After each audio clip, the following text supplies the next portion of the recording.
Alright, so hello again. This is my first attempt at doing a sort of book discussion video. Hopefully it goes well. But today I wanted to talk about a book that I just finished a couple days ago, and I have a lot to say about it. This is Savage Beauty by Nancy Milford. It is a biography of the poet Edna St. Vincent Millay, and she's one of my favorite poets.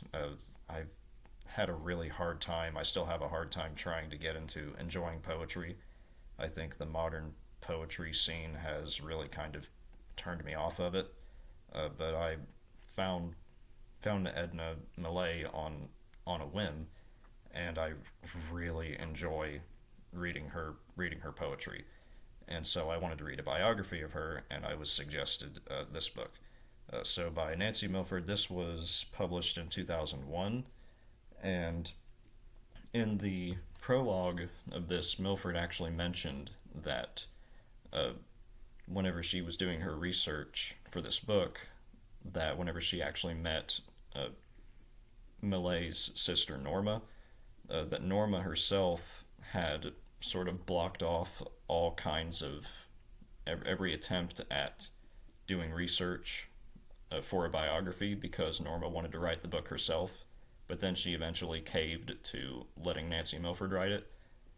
And uh, so it was published in 2001, but Milford started doing research on this book in 1972.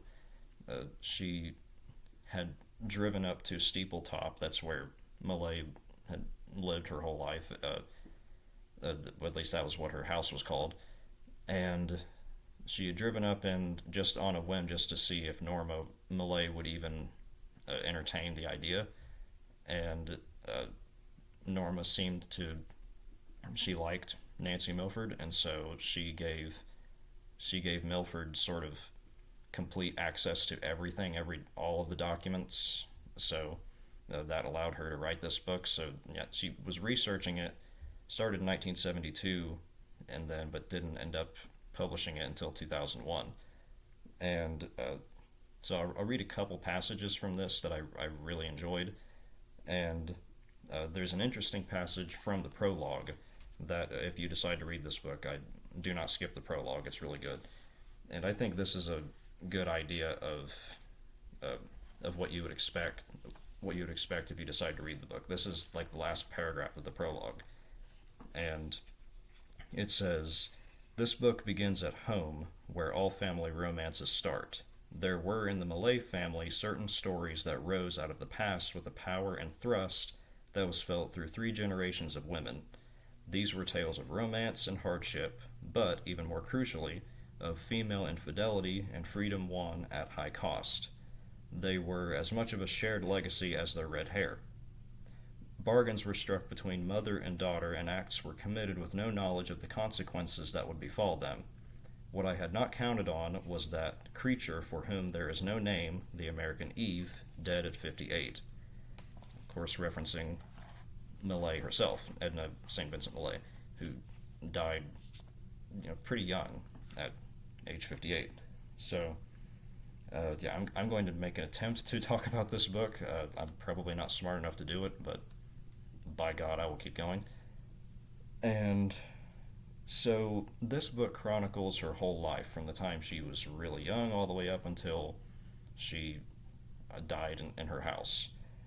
And she lived a really fascinating life, a really sad life. And to me, it seemed like so much of the sadness in her life was self inflicted. She had a very self destructive personality. And so it starts whenever she's really young, and there were signs of Edna's genius. So Edna St. Vincent Millay was born in 1892. She was the oldest of 3 sisters. Her mother, Cora Millay, she could have a biography all to herself. She's really interesting. But so there were signs of her literary ability at a very young age, and also of her uh, her her very rambunctious personality. She was very quickly, she was very stubborn, and whenever you made her mad, she had a temper like no other. And as a redhead myself, like all of the stereotypes about redheads are true, and she was one. And so uh, she really early started to have her poems published in this children's magazine called St. Nicholas, and she had actually won an award for one of her poems that she wrote when she was 14 years old called The Land of Romance, which, if you're able to find that poem online, I highly suggest you read it. I like it a lot. Um, and to give you an idea of the sort of genius that she had, this is a poem that she wrote when she was 17 years old. See if I can find it.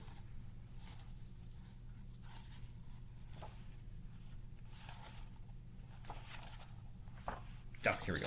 So, uh, this poem, she just called it Song, and this was written when she was 17, so just to give you an idea. Um, and I'm not very good at reading poetry, so bear with me. This says, Dearest, when you go away, my heart will go too. Will be with you all the day, all the night with you. Where you are through lonely years, there my heart will be. I will guide you past all fears and bring you back to me. I think that's a very, I like it. It's, you know, writing that for 17 years old is, I think that's pretty freaking good. Uh, so, yeah, she started getting a lot of her poems published, and um, when she was 19 years old, her mother noticed in, I think it was a newspaper or a magazine, that there was a big nationwide poetry competition going on, um, where you could submit your poetry, and you would win. The first place winner, I think, would get like a $500 prize, and the top three poems would get mentioned, and like fourth and fifth would get like sort of honorable mentions, but even though they wouldn't get a monetary prize. And so the poem that Millay sent in it became one of her most popular poems, called Renaissance. I hope I'm pronouncing that right, which is a great poem. If you haven't read it, you really should. And she wrote that when she was 19 years old. And so this magazine was called The Lyric Year. It was in, I think, when was it? I think 1912. And 19 years old, she submitted this poem, and she got fourth place in this poetry competition, which was really, it ended up being very controversial. Anybody who read the full compilation of poems thought that Renaissance was by far the best poem, and even the top three people who won over her, all three of them said, yeah, she should have won this. And so at least they were self-aware. And to sort of prove that, like, here are the top three people who won from third place to first place, and see if you recognize any of the names. Third place was George Sterling. Second place was Thomas Daly. And first place was Oric Glenday. No one knows who these people are, but people know Edna St. Vincent Millay, and they know Renaissance. And Thomas Daly had actually offered I think his second place award was like $250, and he actually offered to give his prize money to Millay, because he felt like he did not deserve it at all. And so, yeah, so 19 years old. Then after that, she goes off to Vassar College and to pursue an education. And whenever she was there, she slept with everybody, men and women, and she had been very flirtatious from a very early age. And also, I mean, what can I say? Us redheads are irresistible, and so everyone wanted to be with her, and she wanted to be with everybody. And so, yeah, so she got her education at Vassar College, and then She started to publish her own poetry collections. She gave poetry readings. She would, from a relatively young adult age, she would pack auditoriums for her poetry readings, and all the people who went to see her give a poetry reading, they were captivated by her. She was very animated, very good at reading her own poetry, and for some poets, that is much easier said than done. A lot of poets are not very good at reading their own stuff, and so yeah, and like from the time she was probably 21 years old, and a few years later, she became the most popular poet in the United States at the time. The early uh, the 19 teens, she was very most popular poet, and even Thomas Hardy, the British writer, had said he said that America had two wonders, skyscrapers, and the poetry of Edna St. Vincent Millay. I don't know what that quote means, but I would assume it means that he liked her poetry, and so yeah, so she became really popular, but she never made a whole lot of money throughout her life on her poetry. Like, whenever you read this book, you get the sense that she was always living like paycheck to paycheck, and uh, her most popular types of poems were the sonnets. That's what everybody loved. That's probably my favorite stuff of hers. They're all just wonderful, especially the stuff whenever she was younger.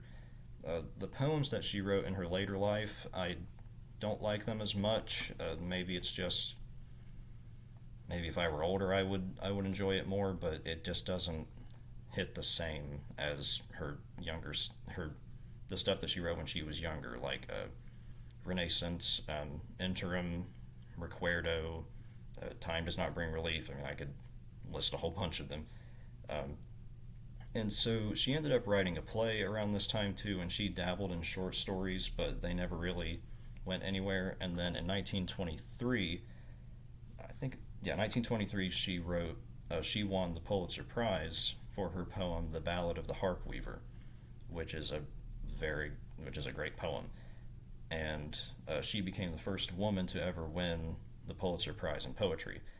And if you go on YouTube and if you look up a video of Johnny Cash from his variety show, he recites "The Ballad of the Harp Weaver," and it is really good. So if you can find it, watch that. And so eventually, through all these different relationships that she had a lot of romantic relationships. She met Eugen Boissevin. No idea if I'm pronouncing that last name right. And they ended up getting married pretty quickly into their relationship. And they ended up buying a steeple top, which is what she called her property, in Austerlitz, New York, which, if you look at it on a map, it's sort of like that border between New York and Massachusetts.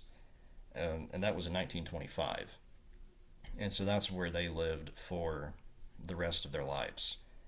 And Eugen himself, he was an odd duck. Like, when you read this, like, he was just weird, and I don't know what Millay saw in him. He was like 14 years older than her whenever they got married. But writers are weird. So, and they also had, so their relationship was really weird, but the main thing was that they had an open marriage, and they both indulged in that privilege. And so, and also Eugen treated her almost kind of like a child. Like it was a weird relationship. Like, whenever you read this, you'll sort of see what I mean. It's hard to explain. So, but the things that stuck out to me the most about this book, obviously, I highly recommend this book. It is wonderful. Nancy Milford, she writes in a very clear, almost conversational prose. You get whenever you're reading it, you almost get the sense that Nancy Milford is like sitting on the couch in your living room and is just telling you about her experience researching all of this stuff. Um, And if you love her poetry, you will love this. Parts of her life are much more interesting than others, and some of it starts to run together. But she lived, like I said, she lived a really sad life. She was she drank like a fish, and she was addicted. And really, like the last 100 pages of this book it's like watching a train wreck, because she starts to get addicted to morphine and other drugs, and you're just sitting there watching it thinking, why are you doing this? You're destroying yourself. And she said that the reason why she got addicted to morphine was that she was in a car wreck where she was thrown out of the car and landed on her arm and messed up some nerves in her back. Whether or not that is true, whether or not that was her excuse to use a bunch of morphine, I don't know.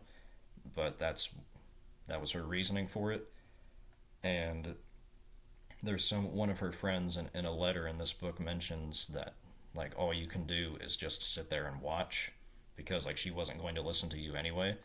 So uh, yeah, the last 100 pages of this book are just a train wreck, because it talks like her addiction got so much worse.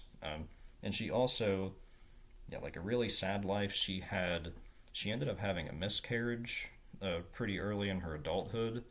Um, it was a miscarriage, also sort of a botched abortion, and another abortion later, a few years later, really at the hands of her mother, and it was not a good. It messed her up for a while, uh, and it's kind of disturbing to read about in the book. Um, and something else that stuck out, not just the sad stuff, but the relationship with her sisters, like whenever all three of them were kids, is really fun to read about. They had a really playful dynamic. All three of them would sing in harmony, would sing songs for people who came over to their house. Their father, Henry Millay, was really not in the picture all that much, and their mother, she was constantly off doing different jobs. I think she was a nurse at one time, and she was rarely at the house, and so the three kids really kind of had to raise themselves in a way. And so yeah, her childhood was interesting to read about. And like I said, Cora Millay herself, the mother, she could have her own biography, and it would be probably just as interesting as this. Um, and also, so Edna St. Vincent Millay died at 58. I think it was in 1950. Uh, the only thing that we know about with her death is that she fell down the stairs and broke her neck. A lot of people tend to think that she might have had a heart attack or a stroke of some kind at the top of her stairs in her house and then ended up falling down the stairs. But her death is kind of mysterious in a way to some people. I think people try to make more out of it than it needs to be. Um, and interesting enough, Nancy Milford, the author, only wrote two books in her life. She wrote this, or published it in 2001, and then she wrote another book about Zelda Fitzgerald, the wife of F. Scott Fitzgerald. That came out in 1970. So she started doing research for this book not long after that book was published. And I sort of get the impression uh, I might be reading into this too much, but I got the impression that researching and writing this book took a lot out of the author, because this was the last book that she ever wrote. I think she died in 2005, if I'm remembering that correctly.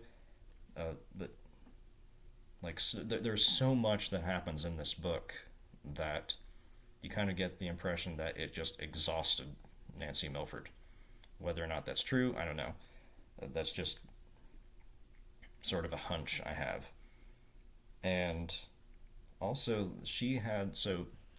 uh, Edna Millay had lots of friends that ended up dying, and again, she had a very destructive personality, and her romantic relationships were never, they were destructive, and she never really knew how to maintain one. Like, she would have a romantic relationship. There was a relationship she had with one woman, a classmate of hers at Vassar College, and they had sort of a thing going on for a while. And then whenever Millay wanted to end it, she just kind of tossed her aside.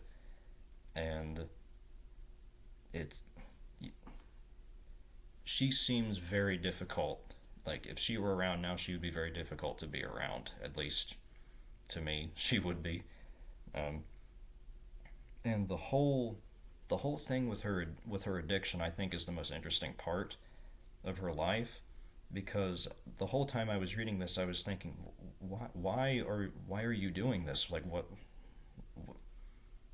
you know, why are you taking all these drugs? Why are you drinking like a fish? And sort of my theory is that Millay placed a lot of importance on sort of beauty. She talks about beauty a lot in her poetry, and she sort of, it seemed like she couldn't really separate genius from beauty. And as she got older, her her alcoholism and her drug taking got worse and worse. And so, and also, she was very used from an early age for both men and women falling head over heels in love with her. And so the question I would have is, so could she not deal with the fact that she was going to be old eventually? Uh, because as she got older, obviously less people were, like, she was still very flirtatious, but not as many people were were attracted to her physically. And so, is that the reason, or am I way off about this? That kept it being in the back of my mind the whole time while I was reading this. Just, why the addiction? Why destroy yourself this way? And so, uh, but yeah, that's mostly most of my thoughts about this. To give you an idea of her poetry, I thought I would read just one more poem. One of my favorites. I think my favorite poem of hers would be either Renaissance or Interim, but those poems are way too long to read for a video. And so I'll read one of her sonnets, and it's from this selected poems collection. This is actually from the Library of America, a little hardcover that I found. It has selections from everything that she wrote throughout her life. And so I'll read this poem, and then we can be done, because this video is way too long. So this is one of her sonnets, one of her more famous ones. What lips my lips have kissed, and where and why, I have forgotten, and what arms have lain under my head till morning, but the rain is full of ghosts tonight, that tap and sigh upon the glass and listen for reply.